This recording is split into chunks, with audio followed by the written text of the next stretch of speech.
बंगाल के मुर्शिदाबाद में ना अच्छा हुआ और ना ही मणिपुर में।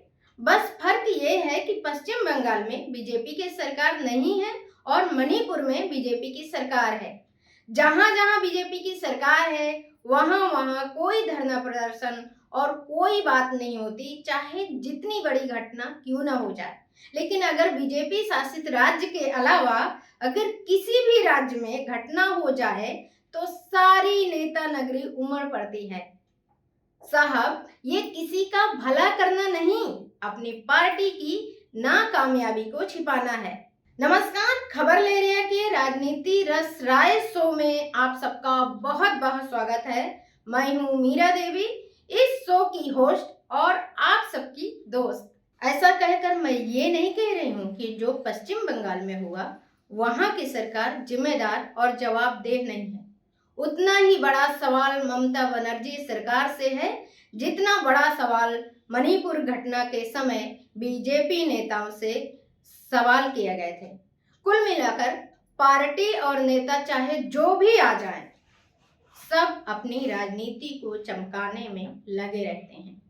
मुर्शिदाबाद हो या मणिपुर, एक तरफ नफरत की चिंगारी तो दूसरी तरफ इंसाफ की बेरुखी। फर्क इतना है कि मणिपुर में कुकी महिलाओं पर जातीय हिंसा थी तो मुर्शिदाबाद में वक्त कानून के खिलाफ निकले जुलूस में बेकाबू भीड़ ने जमीन पर आग बरसा दी। आइए दोनों घटनाओं के बारे में थोड़ी सी जानकारी देती हूँ। मणिपुर में मई 2023 की बात है जब दो महिलाओं को निर्वस्त्र कर सड़क पर घुमाया गया। वजह थी जाति की लड़ाई।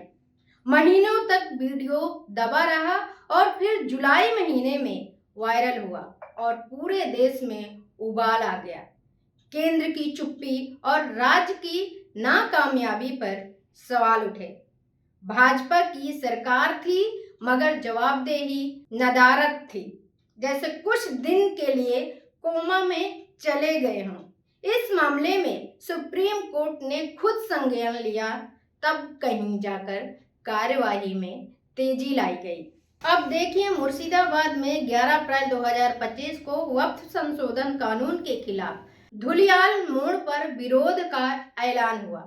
विरोध शुरू भी हुआ, लेकिन कब उपद्रवी घुसे, कब सड़क को लेकर रेलवे ट्रैक तक जाम, आग भड़की, पुलिस चौकी टूटी, ट्रेनें रुकी, किसी को कुछ समझ नहीं आया।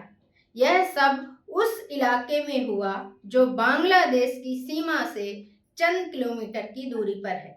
औरतें, बच्चे, दुकानदार सब डरे सहमे घरों में घुसे रहे। नुकसान कितना हुआ अब तक प्रशासन आकलन ही कर रहा है।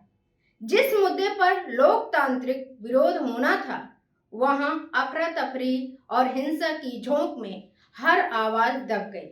क्या इस पर किसी राष्ट्रीय चैनल ने खुलकर चर्चा की? क्या केंद्र ने सवाल उठाए? नहीं ना। क्यों?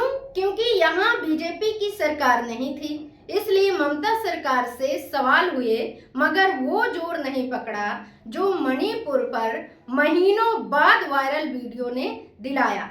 ऐसा क्यों होता है? इंसाफ पार्टी देखकर मिलेगा या धर्म देखकर तय होगा कि कौन प्रताड़ित है और कौन उपद्रवी? मणिपुर में इंटरनेट बंद करके हकीकत को रोका गया। मुर्शिदाबाद में कैमरे कम थे तो आवाज को कुचल दिया गया। मगर सच दोनों एक ही है। सरकार फेल हुई है और आम लोग पिसे हैं। मतलब कि दोनों जगह राजनीति की रोटी बराबर सेंकी गई। तो अगली बारी जब आप किसी घटना को धर्म, जाति या पार्टी के चश्मे से देखें तो एक बार खुद से पूछिए कि क्या सच वही है जो टीवी पर दिखाया जा रहा है या जो आपके गांव के बूढ़े ने बिना एजेंडा के बताया। ये राजनीति रस राय नाम से शो है जो न पार्टी का भोंपू है और न सरकार का डंडा, बस आपके सच का एक आईना है। तो दोस्तों सोचिएगा जरूर, अगर लगे कि बात सच्ची है तो वीडियो को लाइक करिए, मन में कुछ बोलने को हो तो कमेंट में जरूर लिखिए, और ऐसे ही राजनीतिक सियासत की परतें खोलने के लिए हमारे चैनल को सब्सक्राइब करना मत भूलिए। काहे से कि अगली बार जो कहेंगे वो भी कड़वा होगा मगर सच्चा होगा। अभी के लिए इतना ही, अगली बारी मैं फिर आऊंगी एक नए राजनीतिक मुद्दे के साथ। तब तक के लिए नमस्कार। खबर लहरिया, आपकी खबर आपकी भाषा।